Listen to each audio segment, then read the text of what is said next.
দেখুন বন্ধুরা, আমাদের রেনেটাস ওয়েলনেস প্রাইভেট লিমিটেডের গ্রেনুলস আর স্পা পিজিপিটা এখানে ব্যবহার করা হয়নি এই ধান খেতে। দেখুন আজকে ধানের উচ্চতা, একটা মানুষকে অলরেডি ওখানে রেখেছি আমাদের শাবলুবাবুকে। আর দেখুন ধানের ফল কি সুন্দর অলরেডি হয়েছে, এই যে দেখুন ধানের ফল।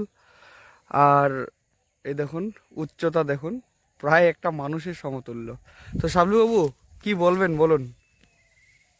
গুড মর্নিং রকিং রেনেটাস। রকিং রেনেটাস। তো আমি প্রথমে গ্রানুলসটাই দিছি, দেওয়ার পরে ধানের উচ্চতা প্লাস গ্রোথ মানে থোপ এটা বাড়ছিল। এবার তারপরে এই ফলনটা বাইরের আগে স্পাটা স্প্রে করছিলাম। স্পাটা স্পাটা স্প্রে করার উদ্দেশ্যটা হচ্ছে এই যে পোকামাকড়, মাজরা যেটাকে বলে, পাতা চোষা। তো এটা ছিল ওই সময়, মানে মাজরা কিছু ছিল, পাতা চোষা ছিল। তো স্পাটা ব্যবহার করার পরে ওটা টোটালি এখন দেখুন নাই।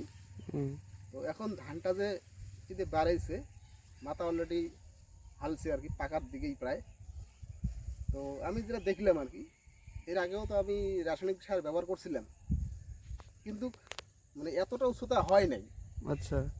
প্রতি বছরে আমরা ধান করি হাইয়েস্টলি মানে কোমর থেকে একটু উঁচুতে থাকে। তো এখন এবার এই গ্রানুলসটা ব্যবহার করার পরে আমি যেটা দেখলাম, মানে এত সুন্দর ধানের রেজাল্ট বা এত সুন্দর ধানের ফলন।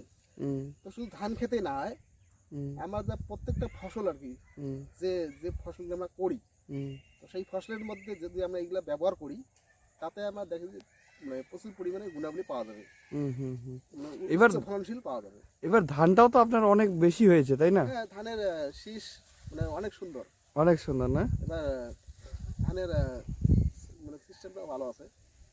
এই দেখুন আপনারা বন্ধুরা, এই যে দেখুন ধানের ফল একদম অসাধারণ অসাধারণ অসাধারণ ফল একদম। দেখছেন কত ফল এসেছে। পাশে একটা ধানের গাছ দেখা যায়। এই দেখুন একটা ধানের শীষ দেখুন, একটা মানুষের সমতুল্য, একদম 5 ফুট। ধানটা কত সুন্দর লম্বা শীষ হয়েছে একদম, অনেক সুন্দর লম্বা। বাহ, তাহলে আপনি খুশি তো নাকি? দারুণ খুশি, দারুণ। আচ্ছা আচ্ছা, ঠিক আছে, ধন্যবাদ। আর এখন দেখুন বন্ধুরা, আমি দেখাচ্ছি আপনাদেরকে পাশের কিছু জমি যেগুলোতে আমাদের রেনেটাস ওয়েলনেস প্রাইভেট লিমিটেডের সারটা ব্যবহার করা হয়নি, গ্র্যানুলস পিজিপি এগুলো ব্যবহার করা হয়নি। এই দেখুন আমি আপনাদেরকে ডিফারেন্ট এখন দেখিয়ে দিচ্ছি। এই যে এই জমিগুলোতে ব্যবহার করা হয়নি, এই দেখুন এগুলোতে দেওয়া হয়নি। এই দেখুন অবস্থা, পুরো মাজরা টাজরা ধরে মানে একাকার হয়ে গেছে, আর ফলন সেরকম একটা দেখা যাচ্ছে না। এই দেখুন মাঝখানে মাঝখানে দেখুন, এগুলো জমিতে কোনো ফলন নাই এগুলোতে, এই যে এগুলোতে, ঠিক আছে। এই দেখুন, আর ধানের উচ্চতাও সেরকম নেই। এই যে উনি নামলো জমির মধ্যে, এই দেখুন